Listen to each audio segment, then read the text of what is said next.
The Florida Alliance for Sports Medicine, in cooperation with the Florida High School Athletic Association's Sports Medicine Advisory Committee, welcome you to a discussion on safety in high school sports.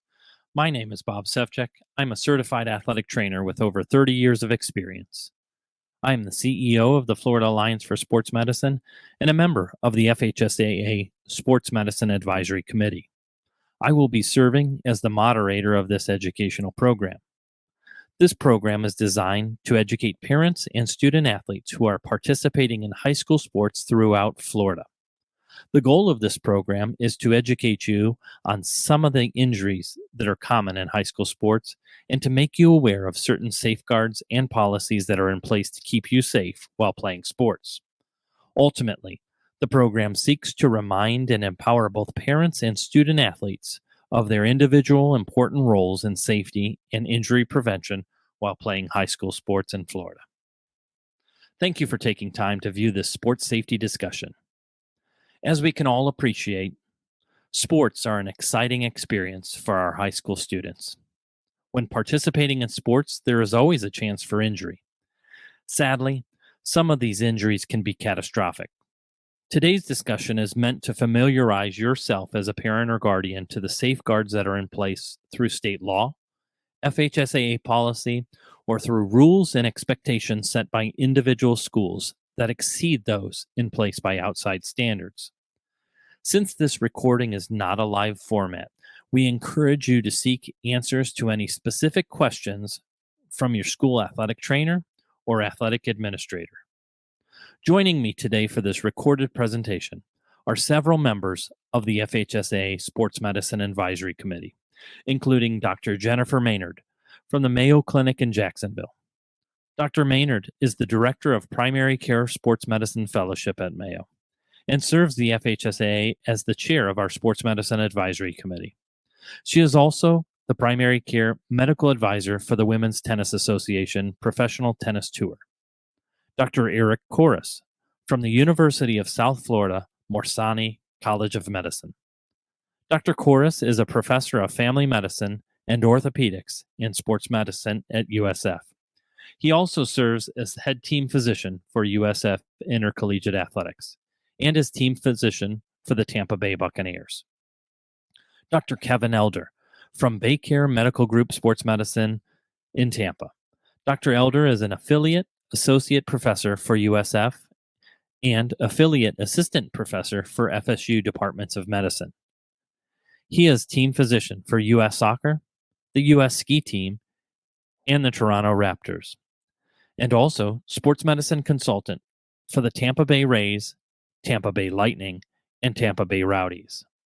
Mrs. Lacey Bracken, who is a licensed and certified athletic trainer for Stanton College Prep School in Jacksonville, a recent graduate of the Project 17 Certified Athletic Trainer Initiative, and currently a doctoral student at Florida International University. Before we begin our formal discussion on sports safety in Florida, I would like to introduce you to Mrs. Lori Martin Giordano. Mrs. Giordano has been an active and vocal parent in regard to sports safety in Florida since the untimely death of her son Zachary Martin in 2017 due to exertional heat stroke while at football practice in Fort Myers. It was Lori's passion that has motivated our state legislature to pass the Zachary Martin Act in 2020, and further encouraged our group to create this educational program for parents and student athletes. Mrs. Giordano is the president and co-founder of the Zach Martin Memorial Foundation, a nonprofit foundation in Florida that is helping school programs prepare for heat safety. In 2018, Mrs. Giordano was named an ambassador for the Corey Stringer Institute. Welcome, Lori. Thank you for being part of our program. As a parent of a high school athlete who passed away from practicing the sport he loved, I wish I would have known what exertional heat stroke is and the danger it poses. Exertional heat stroke is one of the top 3 causes of sudden death in high school athletes. It is the only one that is entirely preventable and has had 100% survivability with prompt on-site care with cold water immersion. Legislative measures such as the Zachary-Martin Act and policies enacted by the FHSAA have been established to ensure prevention methods are in place and that education and equipment are available for school personnel and students. However, there is room to do more. My hope is that as a parent or guardian, you will take this opportunity to learn about the risks of playing high school sports and how you can ensure your students' health by supporting your school's commitment to protecting the safety of their students.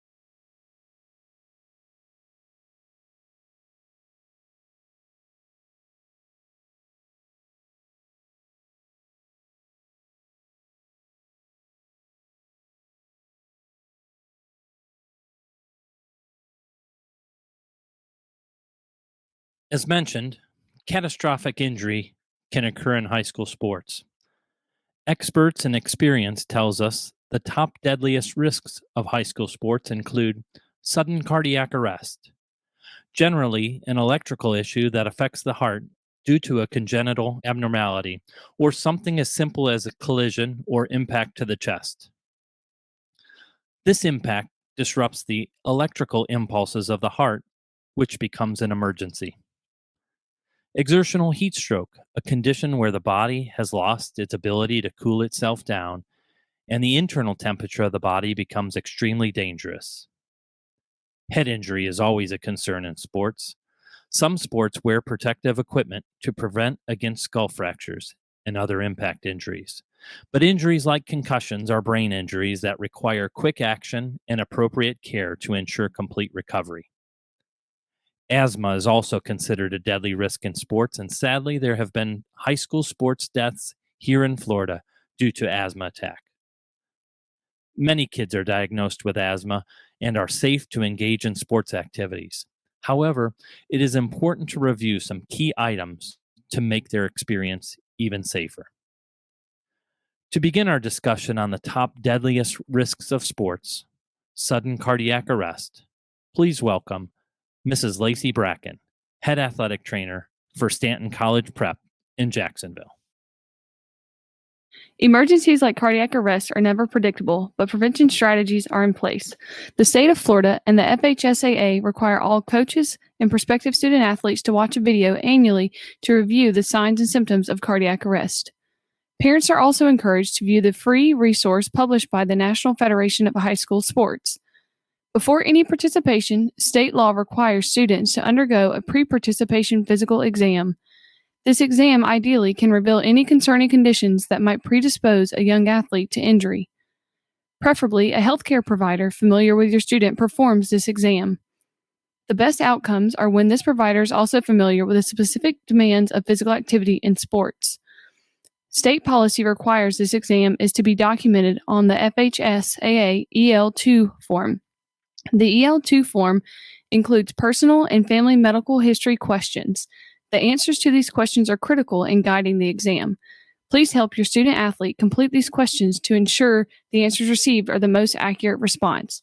Sometimes a doctor may order some additional testing, which can sometimes include some types of cardiac testing if appropriate. State law also requires all schools to have automatic external defibrillators available in the event of cardiac emergency. AEDs are special computers designed to deliver a shock to someone suffering cardiac arrest. They should be strategically located within all schools and close to athletic venues. Many coaches and staff members have received training in CPR and have practiced how to use the AED in case of an emergency. Some schools also have staff like certified athletic trainers and maybe other volunteer healthcare providers that are also trained to recognize and respond to emergencies. From a parent's perspective, be sure all of your students' paperwork is completed and submitted to the school well before participation in sports begins. Don't be afraid to ask questions of the school, such as, does my kid's school have any AEDs and where are they located? Who is trained to use the AEDs? Are they present at practices and games? Who is the athletic trainer, team physician, or other medical provider?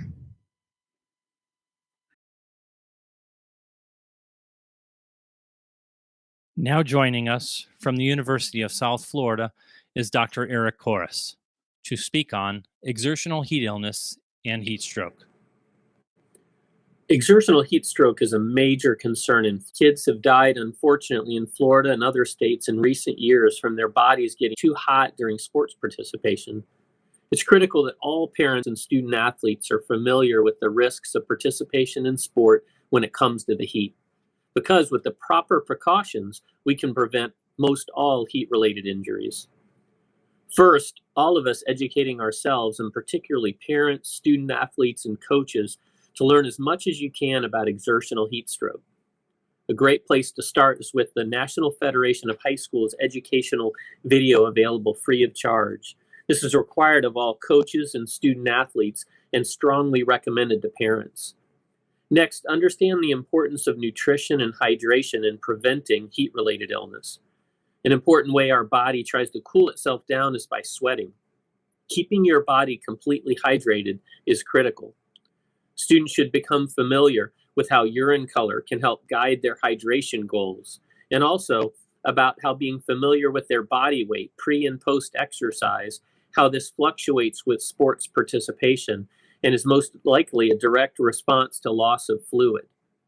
Replacing the lost fluids with practice with a combination of water and sports drinks is needed to replace the fluid loss at a rate of about 16 ounces to 20 ounces per pound of fluid loss during practice. And trying to replace that prior to the next practice is a great way to protect yourself from further heat-related illness. A 50-50 combination of sports drink and water is a common, easy-to-remember strategy that can replace your fluid losses as well as your electrolyte or salt losses in your blood. To help our athletes adjust to warm weather participation, the Florida High School Athletic Association requires all coaches and teams to conform to a gradual acclimatization process getting used to the heat. This policy restricts all practices to a maximum 3-hour session with modifications guided by monitoring the environmental conditions on the field. The maximum allowed time for coaches to work with athletes is 5 hours per day, which would include weightlifting and meetings along with scheduled practices. Rest is also a very important part of being a competitive athlete.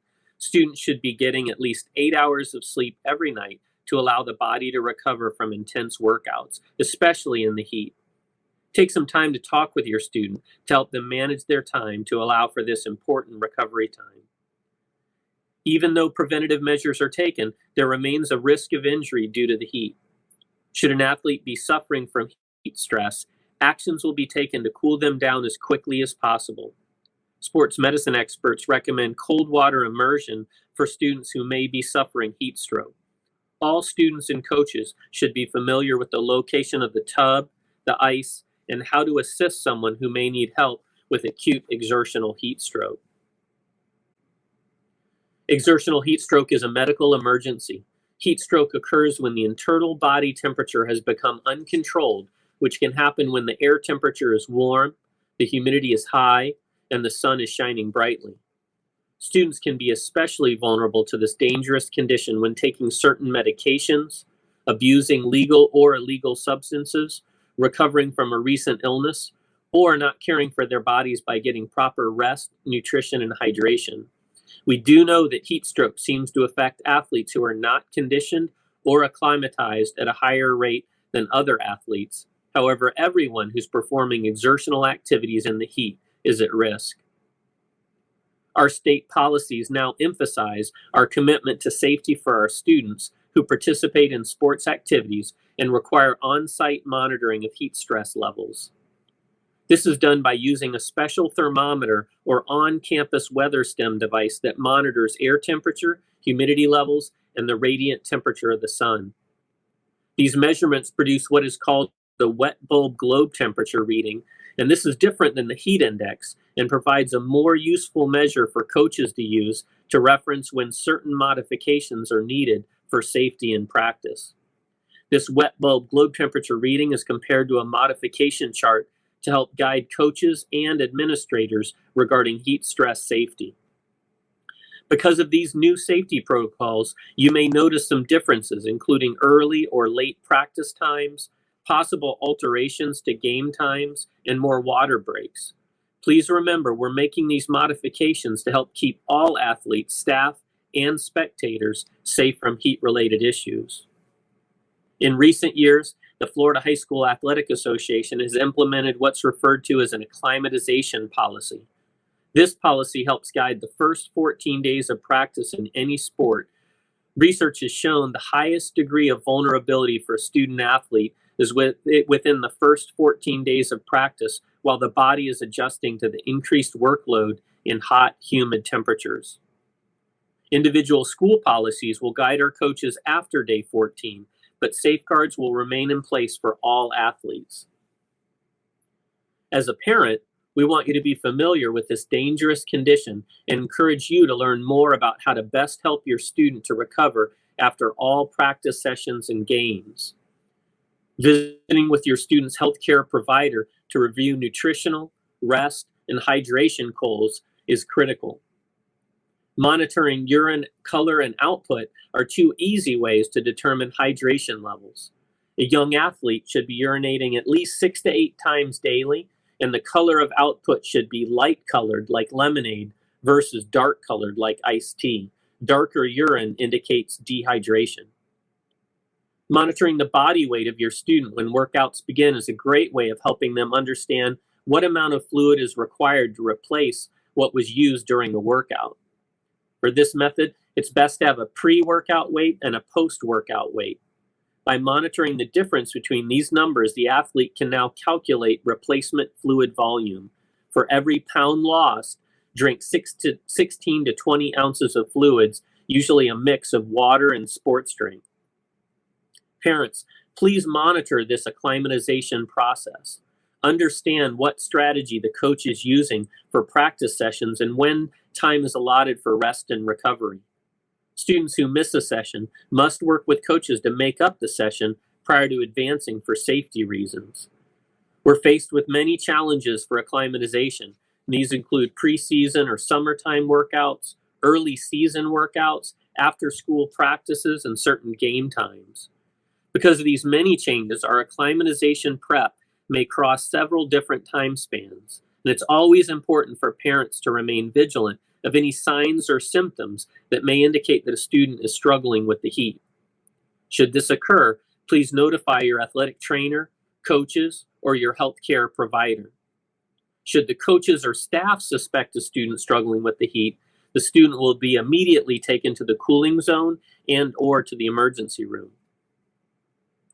Heat illness is a more common reaction to participation in the heat. Heat illness does not always precede heat stroke, so it's important that everyone understands we do not wait for certain steps to occur before an emergency is declared. This slide lists some of the common symptoms for parents, coaches, and staff members to be familiar with as an indication someone may be struggling with the heat. Students who have become ill due to the heat should seek the care of a medical provider and follow their guidance for returning to activity and to avoid further injury. When does this become a medical emergency? When a student's core body temperature exceeds 104 degrees, or he or she is showing signs of central nervous system dysfunction, such as irrational behavior, altered consciousness, unconsciousness, or collapse. Our emergency action plan, prepared for this situation, includes recognizing a student needs help and requesting medical assistance from the athletic trainer or emergency medical services, and if immediately available for proper diagnosis. If there's not a medical professional immediately accessible, our coaches will begin rapid cold water immersion using our on-site cooling tub, and a response team will be sent to activate a 911 call while others prepare to meet EMS on arrival. As part of the emergency action plan, our school athletics staff meets with local EMS to review a cool first, transport second approach that's deemed the best practice approach by leading sports medicine experts. Thank you, Dr. Corris, for that great information on exertional heat illness and exertional heat stroke. Let me please welcome Dr. Jennifer Maynard to speak on head injury and concussion in sports. Without surprise, head injuries are another major concern in sport activities. The state of Florida, as well as the Florida High School Athletic Association, are doing a great job in providing our school's leadership and policy to follow regarding the important information we need to keep kids safe if they sustain a head injury. Once again, educational materials are required for coaches and students and are highly recommended for parents. It is critical that we are all on the same page regarding these safety strategies. Head injuries can include skull fractures and other medical emergencies. Safety equipment like helmets are used for some sports to protect the head from these types of catastrophic injuries. However, injuries like concussions are very different. Concussions are brain injuries that can occur from participation in really any sport. Concussions can occur from a bump or blow, which creates an impact to the head or other part of the body that can affect the brain. Concussions are very common in sports and are very dangerous, especially if we do not identify them as soon as possible. Concussions may be confusing. They can have many symptoms from headache, confusion, and dizziness that make them obvious, or occasionally have only minimal or subtle symptoms which can make them challenging to detect. Sometimes students do not even know they are having symptoms, or sometimes students may try to hide these symptoms they are having to be considered tough or avoid the risk of missing a game or practice.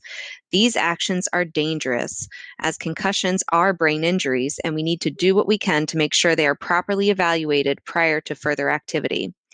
It is important that a student who has sustained a head injury is evaluated by an appropriate physician prior to any return to activity. Florida state law requires coaches and staff or parents to remove a student from activity and direct them to healthcare resources in the event of a suspected head injury. An appropriate healthcare provider is defined by the Florida High School Athletic Association concussion policy as a medical doctor, MD, or a doctor of osteopathic medicine, DO, who is familiar with the most current evaluation and treatment protocols for sports-related concussion. While it may seem frustrating at times, these policies and procedures are in place for the safety of all students. When in doubt, we will sit them out. Some gentle reminders: helmets prevent against fractures and other catastrophic trauma, but they are not specifically designed to prevent concussion. Coaches are coaches. Their job is to recognize when a student may become injured, and it is their job to restrict a student from further participation until an appropriate healthcare provider has examined and initiated a return to sport protocol. Athletic trainers are healthcare professionals who work with physicians to keep our children safe. They should be notified in the case of an injury, but especially for a head injury. An athletic trainer can provide an expert opinion and help parents navigate the healthcare system to get the care needed for the student when necessary. Working together is important when a student is injured. Everyone plays a part in keeping kids safe. If you see something, say something. Returning to play after a head injury is an important concept to understand. Should your student experience a concussion, please know that most concussions usually resolve in about 7 to 10 days. However, this can vary for some reason, and in some athletes may take up to 2 to 4 weeks to return to normal. Students must report an injury as soon as it occurs.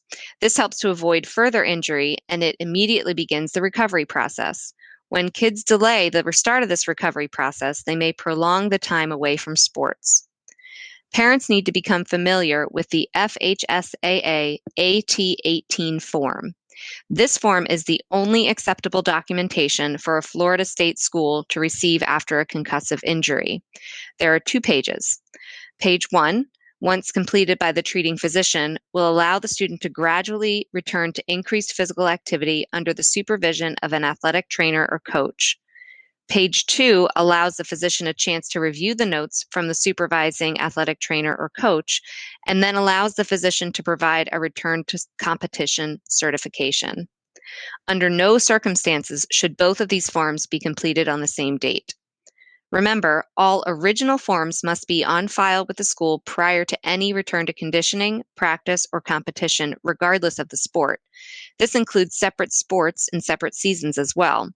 For example, if a young lady sustains a concussion during fall volleyball season, she must successfully complete a return to activity protocol and have the documentation in place prior to her trying out for the spring softball season.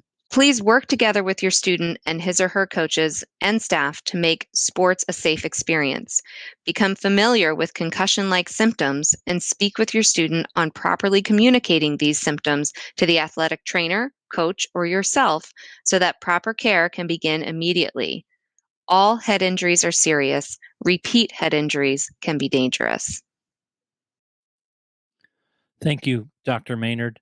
Your experience with treating sports-related concussion is dynamic, and we definitely appreciate your expert opinion and comments on keeping our kids safe. Next, we'd like to invite Dr. Kevin Elder, who is going to talk to us a little bit about students with asthma.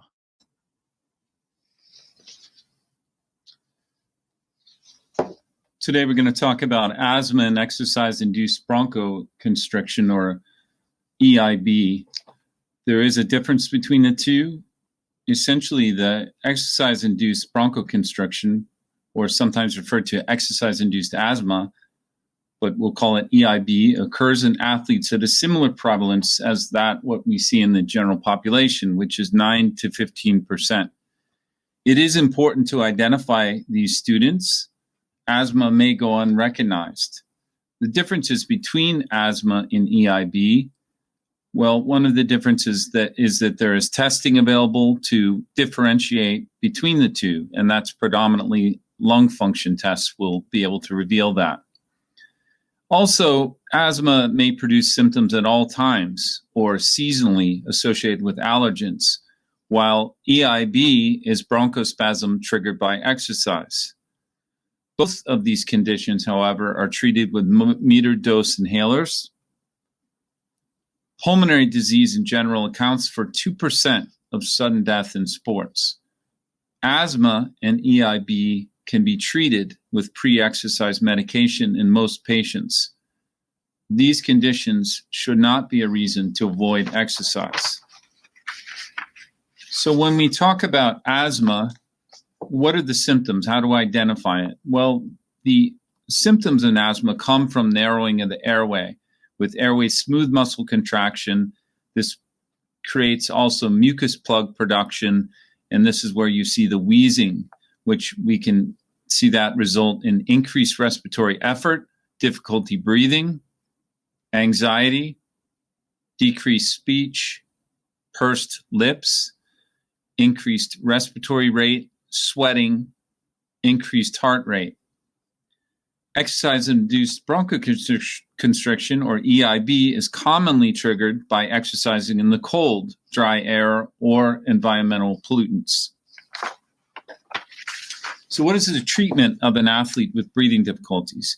Well, what's important is that we get quick relief and also preventative treatment. The predominant predominant medication we want to be using are short-acting beta agonists, albuterol, salbutamol, levobuterol.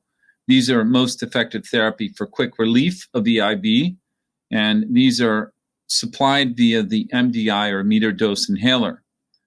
All athletes who report exercise-related symptoms must have access to their short-acting bronchodilator or their metered dose inhaler for quick relief.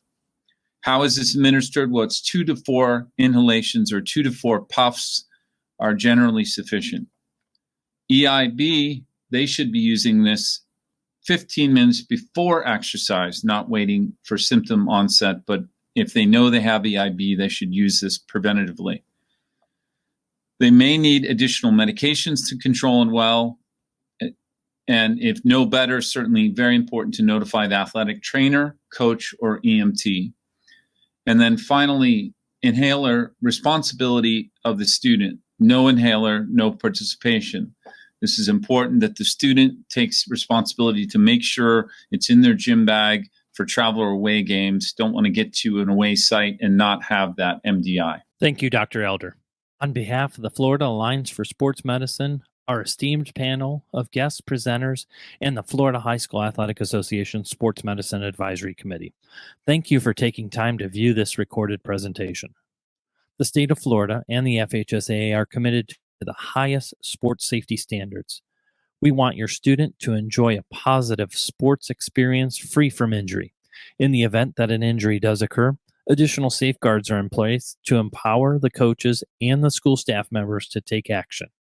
As a parent, please know you are an integral member of the sports safety team. Once again, for specific questions about how your school is prioritizing student athlete safety, speak with your school athletic trainer or athletic administrator. Website addresses are included on this slide for both FASMed and the FHSAA, where you can find other important information on sports safety. This concludes our program. Thank you for viewing.